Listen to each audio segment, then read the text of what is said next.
जो मामला शांत हो जाता है उसके बाद उसको भुला दिया जाता है। यही सच्चाई है या नहीं है? ऐसी कितनी घटनाएं घट चुकी है। जोधपुर संभाग में आए दिन हर दूसरे तीसरे दिन ऐसी घटना अब आम बात हो चुकी है। इस घटना से पहले भी 2 दिन पहले मैंने सुना बेगूसराय में भी कुछ असामाजिक तत्वों ने दलित समाज के लोगों के घर जला दिए हैं। ऐसी घटनाएं आम हो चुकी है।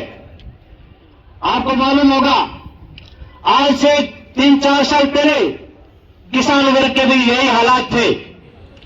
यदि जेएनयू की कॉलेज में जाते थे तो उनके रजिस्ट्रेशन पर उनको फाड़ दिया जा रहा था, उनको एंट्री नहीं होनी जाती थी। और बाड़मेर में यदि कोई जाट परिवार का या दलित वंचित ओबीसी SC/ST का कोई व्यक्ति जाता था तो उसको एक 2 दर्जे के व्यक्ति के जरिए से जाना जाता था।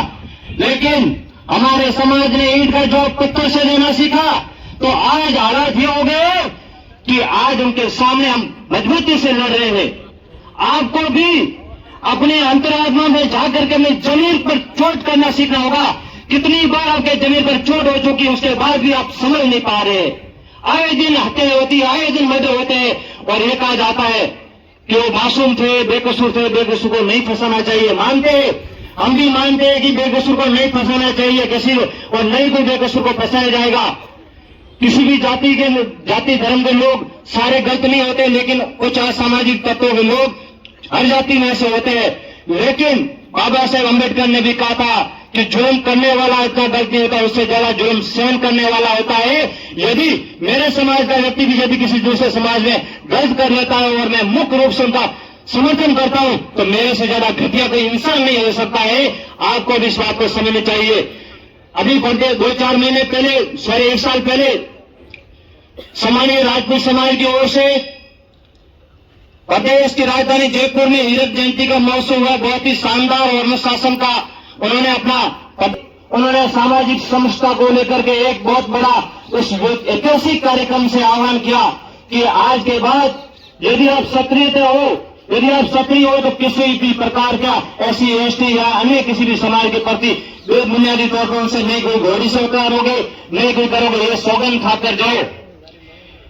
क्षत्रिय संगठन जो सामाजिक समरसता का कार्य करता है और उसमें क्षत्रियता कोट भरी होती है और समाज को सही दिशा में ले जाने का कार्य करता है, उनके समाज के लोगों को एक मजबूत मंच प्रदान करता है।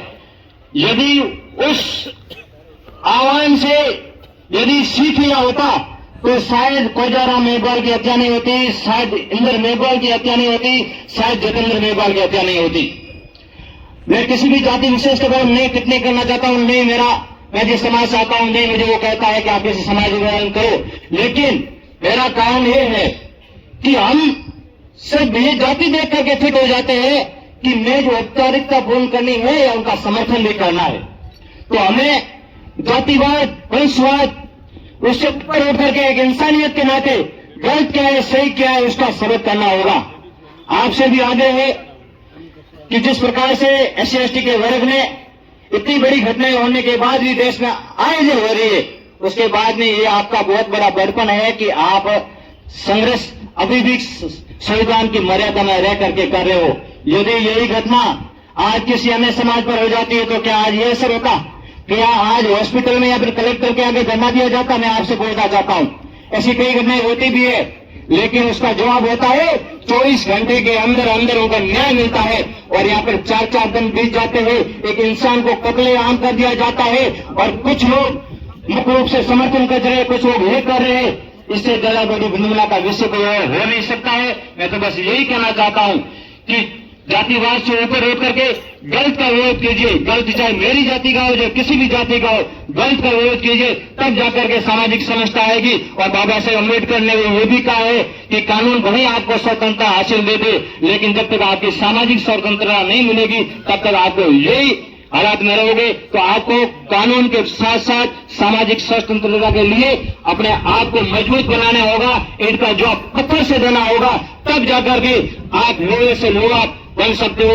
नहीं तो इस प्रकार की घटनाएं आम हो चुकी है। और पुलिस प्रशासन से भी निवेदन रहेगा कि ऐसी घटनाएं की पुनरावृत्ति वापस न हो। इस शांत इलाके बाद में तो जिले में ऐसी घटनाओं की पुनरावृत्ति वापस न हो, इसलिए कठिन तुरंत बिना किसी अविलंब के सभी नेपाल समाज के और सभी मानव जो न्यायप्रिय लोगों की है उनकी मांगों को सुना जाए और बहुत जल्द इनके हितों में फैसला आया जाए और किसी बेकसूर को नहीं कोई फंसा रहा है, नहीं कोई फंसेगा और जिसने जुर्म किया है वो बिल्कुल फंसेगा और फंसना भी चाहिए। बहुत बहुत धन्यवाद। जय भीम, जय भारत।